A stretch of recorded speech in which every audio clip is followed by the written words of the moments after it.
Okay folks, you were asking for more videos on mould making, and I had a brainwave about another way that we might be able to stick down our lovely little mould frame.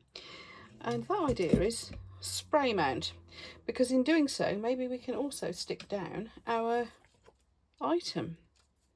So my spray mount nozzle seems to have got all gunked up, so it's gone a bit globby, but my thoughts were, got to let it go tacky first, but let's stick down the bowl, stick the frame around it using this. Last time I made one of these I used silicone. You could use glue, you could use the tape that comes with it. You could also of course just lay it down onto a sheet of transfer tape or sticky back plastic or anything like that. You're basically just needing to keep your piece in place so that the silicone doesn't go underneath it, and keep your mould in place. So I've already sprayed around the edges of this with my spray mount. It is a permanent spray mount, but it's highly unlikely to actually be permanent on these shiny surfaces. Anyway, by the time I've mixed my silicone up, that should have set. So let's get mixing silicone. Here comes the silicone. The silicone I'm using is a 1-to-1, and it says mix it by weight. I have put a mark on these cups, by the way. It says mix it by weight. However, as both bottles are the same size, I think it's safe to assume that both parts weigh the same, and therefore you could do it by volume as well. I always do anyway. But just to show you the bottle, it's from Let's Resin. It is my go-to resin, silicone. It has been for a long time. I've tried all sorts, love this one. And for smaller pieces, of course, it's also very handy that it's translucent, because you can get ultraviolet light to work through it, which is an absolute godsend. Now, I've got some more bottles of this, so I shall be opening up some more shortly. So fear not that you can see these bottles are looking a bit empty. Always remember to use these, put these little bungs back in. It just stops your silicone sort of climbing out of the bottle. Now when mixing silicone, I tend to find that my little thin stirrer sticks, it takes forever with. You need to be stirring really thoroughly. Now I'm using plastic spoons, but a lot of the resin suppliers do proper wide stirring sticks, stirring like palette knife type things. There's all sorts out there. I'm just using some disposable party cutlery because I rescued it. It was about to be thrown away, and I don't like single-use things being used as single-use when they needn't be. There might be an interlude any moment now because an Amazon van has just pulled up. I'm just trying to think if I've ordered anything. Probably. Anyway, while I wait to see if that's for me, this you want to be stirring it slowly for 3 to 5 minutes, they reckon, or something like that. I mean, I just keep going. The key thing is to make sure you get, and this is why this knife's handy, it's got that flat edge. Make sure you're getting right down into the corners. The only time I've ever messed up getting silicone to cure is when I've not mixed thoroughly enough. No, the Amazon van wasn't for me. That's not right, is it? I thought Amazon vans were only for me. I thought they were all for me. I think I have got a delivery coming at some point. Maybe it'll be the afternoon round. Right, I'll be back in a few minutes anyway. Let's get this stirred up thoroughly. And that should be stirred up pretty well now. Now what I'm going to do is get a little layer in there and then all around it. And let's see if that spray mount has worked. Frankly, if transfer tape and things like that work, the spray mount basically turns things into stickers, doesn't it? So it should. Now the reason I haven't filled this right up just yet is one, I want to make sure it's stuck first. And two, I want to create a bit of a void in the middle. This is going to be fairly sensible on silicone usage anyway, because it fits so nicely into the little mould. I just wanted to put a hollow in it, because I think if you hollow out, if you have hollow moulds, you know what I mean, there's like a void in the centre, then it does help demolding. It gives them that little bit more flexibility. This is a soft silicone anyway, to be honest, and on this mould it might not make much difference, but previous ones I've done where I have been able to create a void in the middle, it just makes them easier to demold.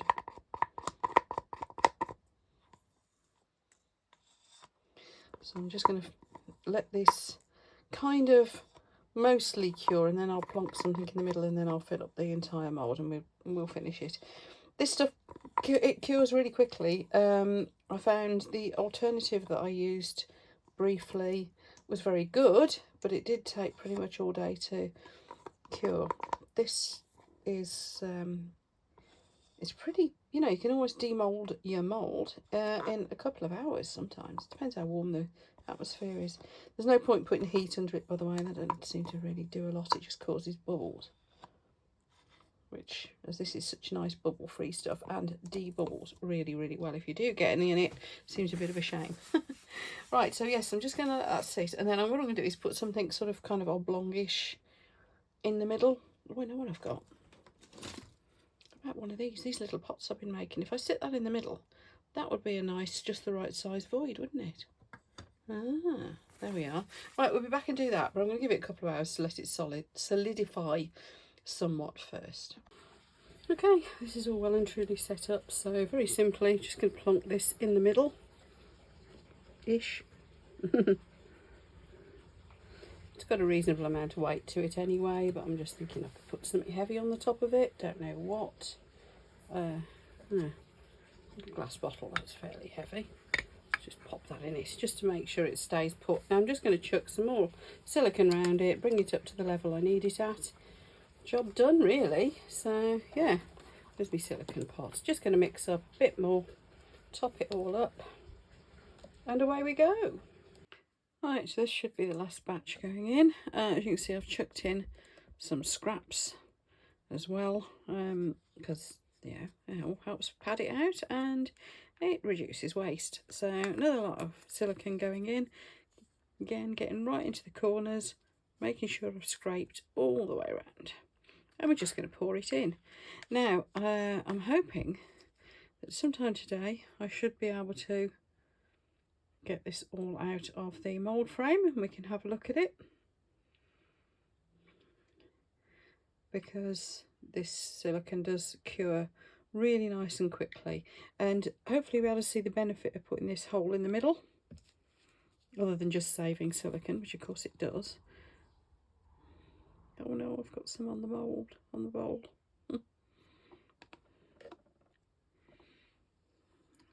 It'll be on the outside anyway, won't it? Yeah, I'm adamant, I really am, that if you've got voids in the back of your mould rather than just being solid, then it makes them easier to demold when you know the items that you're making in them.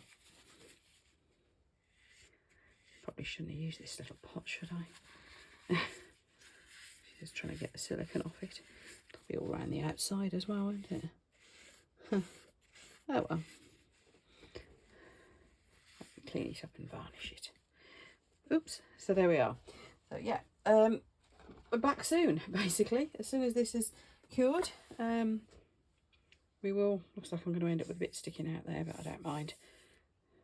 Might put a bit more silicone in just to top it up above that. Yeah, and then if you like, I will make my first creation from it. And it's going to be a soap dish, so it's going to have to be, I think you can make them with things like jasmonite and you can seal it and stuff, but I'm going to play it safe, and I'm just going to go straight in with the resin. I will see you for the demold of the mould. That sounds strange, doesn't it? See you in a couple of hours or so. Here we go then, demolding of the mould time. Just pop all these little clips to one side.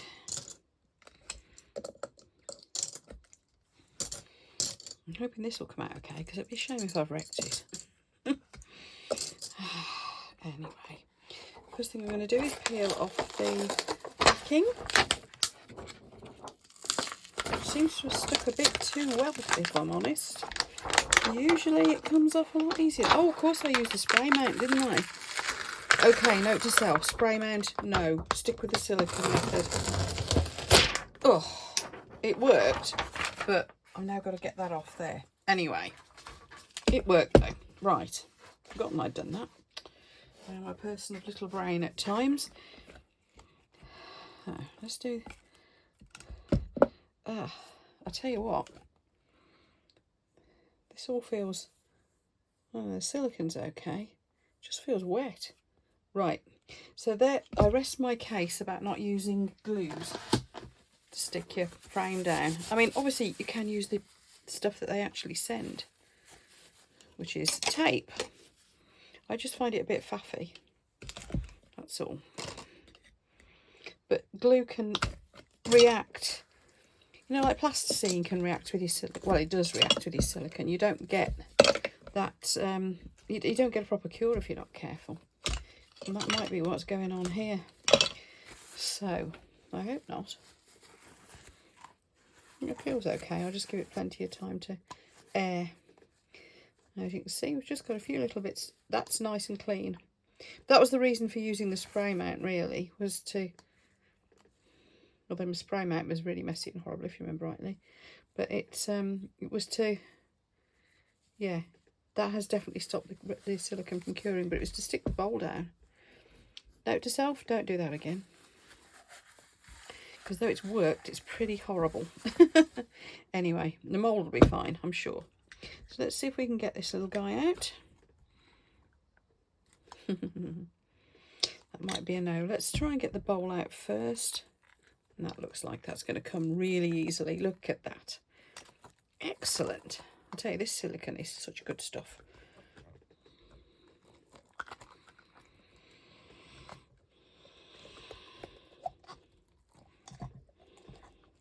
Well, it's soft.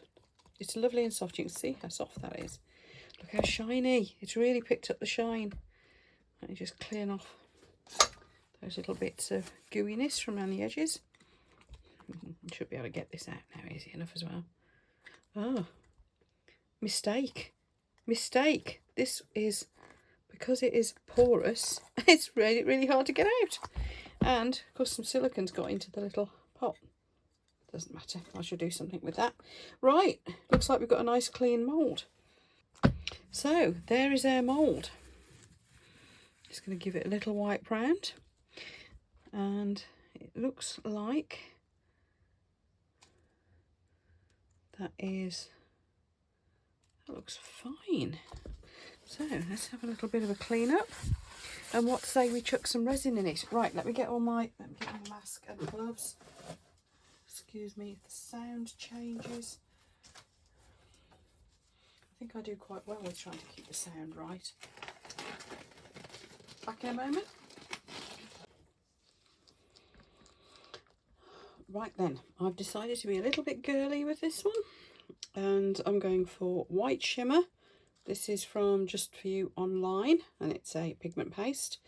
And I've got also the Just For You Online resin. This is their 1-to-1 medium viscosity. It's one of the sort of high heat resistance, really easy to use, cures in 24 hours, often quicker when it's warm like it is here at the moment. But it's a good general purpose one, and it will go to quite a decent depth for a normal medium viscosity resin rather than a deep pour. It's you know, I've had a good 3 or 4 centimetres out of it. I've heard of people using it for up to 5 centimetres, which is pretty amazing for something that's not a deep pour resin as such. Anyway, so there's my resin. The other thing I'm going to use, because I'm a bit obsessed at the moment with these flakes, which I'm now going to gild myself with as usual. Where's my tweezers gone? Okay, no tweezers. We're going to just get it everywhere. And I'm going to put quite a lot of it down in one end. Look at that. Oh, I'm such a mucky pup. Right. Where are we? get off my fingers. These are the gilding flakes from Spectrum Noir. That was it. I couldn't think then for a moment. And look how lovely they are. And this one's the rose gold, which is, I don't often find a rose gold gilding flake that's as good as this. Rose gold in a lot of things doesn't tend to be very good, but this colour is reasonably accurate to rose gold, I think, and it's just beautiful. So there we go. We're going to have a lovely gold patch. It sticks to the silicone, as you can see, and I'm going to put some of the pigment paste in. Now, as you can see, pigment paste really badly needs stirring up first. So I'm going to clean my little stick off, give it a good stir. Now this is gorgeous. This one, I think I've been doing a bit of comparing actually. I've commented on a previous video that this seemed a lot whiter than a lot of pearlescent whites that I've seen. And I've done a bit of comparing with all the other ones that I've got in either powders or pastes. Not that I've got many pastes, it's mostly powders, and I'm pretty sure this is a lot whiter than any of them, to be perfectly honest. Now I've got quite a big pot full here of resin, so I don't know how much I'm going to need. I think I want it to be quite opaque.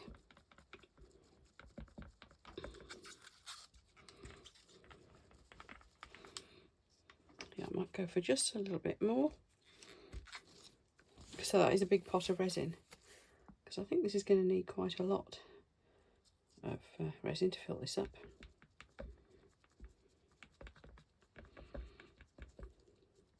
Now don't forget, when you're mixing any liquidy colourings or any pigments or anything into your resin, the guidance is don't go above 10% of the total composition being made up of your pigments, because it can impede the curing of the resin.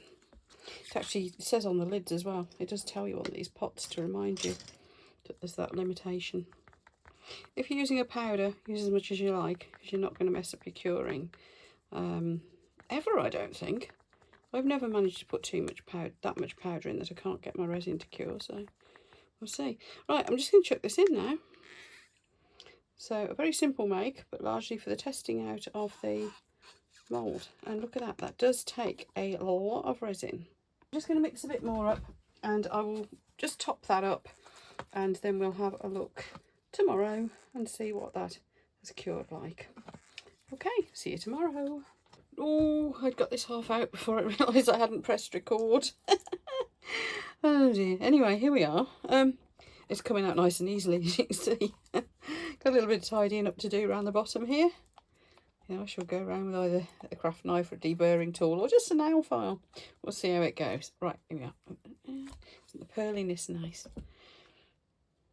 Oh yes, it worked. And look how those gilding flakes. I was trying to get, there's a bit too much shine going on there, isn't there? Woohoo! There's my light. Yes, there we are. Look how those gilding flakes have just mirrored over that surface, and with the white pearly effect as well. You know what, I'm rather pleased with that. Well, there you go, we have a mould and we have a little soap dish. Hope you like this little video, folks. If you have, please give me a thumbs up as usual. Don't forget, I really appreciate your comments down below as well. So any ideas, thoughts, tips, just general comments, be really glad to hear from you. So thanks again, folks, and I will see you for the next video. Bye everyone.